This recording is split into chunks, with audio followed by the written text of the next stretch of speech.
bagaimana hukumnya kalau sholat? Ada yang mengatakan di samping tiang itu memutuskan saf tiang itu. Nah, jadi ini penjelasannya Pak ya. Memang ada yang berpendapat, tetapi pendapat yang paling kuat berdasarkan yang dalil yang ada di masa Nabi kita juga, Masjidun Nabawi itu ada beberapa tiang Pak ya. Ada beberapa tiang bernama-nama di situ. Kalau Bapak ke Madinah misalkan, kalau ingin mengetahui batas masjid Nabi kita yang asli, Bapak tengok ke atas sedikit. Tapi di Masjidun Nabawi jangan terlalu suka menengok ke atas Pak ya, kurang sopan, kurang adab. Karena baginda Rasulullah makam beliau ada di situ, dan Masjidun Nabawi itu adalah tempat yang paling mulia di atas dunia ini. Dulu para sahabat bersama di situ. Makanya kalau ada orang tertawa dia terbahak-bahak di situ misalkan, tak boleh Pak ya, di Masjidun Nabawi. Dia harus merendahkan suara. Di Al-Qur'an disebutkan la tarfa'u aswatakum fawqa sautin nabi. Jangan kalian angkat suara kalian itu hai umat manusia terlalu tinggi di dekat Nabi sallallahu alaihi wasallam. Tak boleh. Jadi kalau Bapak misalkan ke Masjidun Nabawi boleh diperhatikan itu. Nanti ada kira-kira beberapa tiang di ujungnya akan ada ditulis Haddu Masjidin Nabawi, batas Masjid Nabi yang asli. Bangunannya kerajaan Turki Utsmani dahulu menetapkan itu. Mereka buat di atas tiangnya itu ada cat warna hijau. Banyak jemaah kadang tidak memperhatikan itu tuh Pak.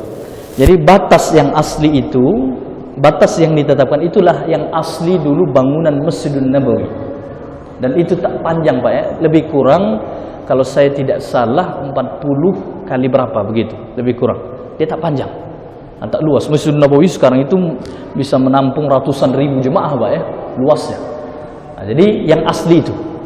Jadi jemaah yang dirahmati Allah, batas yang itu semua ada banyak tiang, dan dulu sahabat sholat di situ, dan tidak ada penjelasan ulama mengatakan batal atau tidak atau terputus saf gara-gara tiang.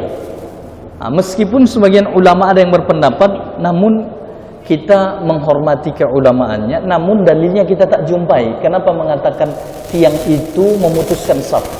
Padahal di masa Nabi ada tiang masjid juga kan? Tidak ada ditetapkan Nabi kita tiang itu memutuskan saf. Mari kita baca. As-salatu bainas sawari fil jama'ati taqta'us saffa wattisalah. Wattisaluhu matlub.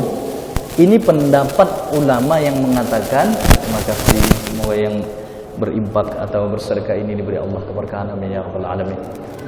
Jemaah yang dirahmati Allah, ini menurut ulama yang berpendapat makruh atau bahkan tiang itu dapat memutuskan saf. Salat di antara tiang-tiang yang ada di masjid dalam keadaan berjemaah dapat memutuskan saf. Sedangkan menyambung saf itu dianjurkan, diperintahkan. Ini menurut pendapat beliau Pak ya. Jadi ini dibantah oleh pengarang kitab kita ini. Beliau menyebutkan, saya melihat fatwa Syekh Umar Al-Basri, ulama besar dalam mazhab Syafi'i, berdasarkan dalil-dalil. Lau takhallala safu, jika saf itu ada di celah-celahnya, di antaranya itu beberapa tiang masjid atau tiang musalla, lalu orang yang sholat itu diusahakan dia berdiri setentang orang yang ada di samping. Contohnya masjid itu ada tiang. Jadi kalau di depan tiang ini persis tidak memungkinkan, dia usahakanlah dia sejajar dengan yang di samping tiang ini, kiri dan kanan, sejajar dia Pak. Itu dihitung tidak memutuskan saf menurut ulama besar yang bernama Sayyid Umar Al-Basri Asy-Syafi'i ini.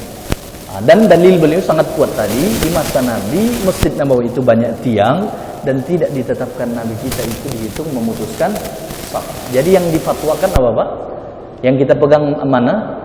Tidak memutuskan saf tiang-tiang yang ada di dalam masjid atau musalla. Usahakan berdiri sejajar dengan samping kita. Pas di tiang itu tak mesti harus ada orang Pak ya. Tak mesti harus dia paksakan nanti ketika dia sujud harus menjorok ke depan Pak ya. Tak mesti harus begitu. Dia berdiri di sampingnya, yang samping kanan pula berdiri sejajar mereka. Kira-kira jelas Pak. Nah, ini yang disebutkan dalam kitab ini. Walam tu'addu fasila. Tiang-tiang itu tidak dihitung pemisah solat berjemaah antara saf. Littihadis saffi ma'aha urfa, karena biasanya itu berjarak sedikit dan saf berikutnya kanan dan kiri itu masih sejajar. Kira-kira jelas Pak. Nah, ini yang ditetapkan fatwanya. Baik, jemaah yang dirahmati Allah.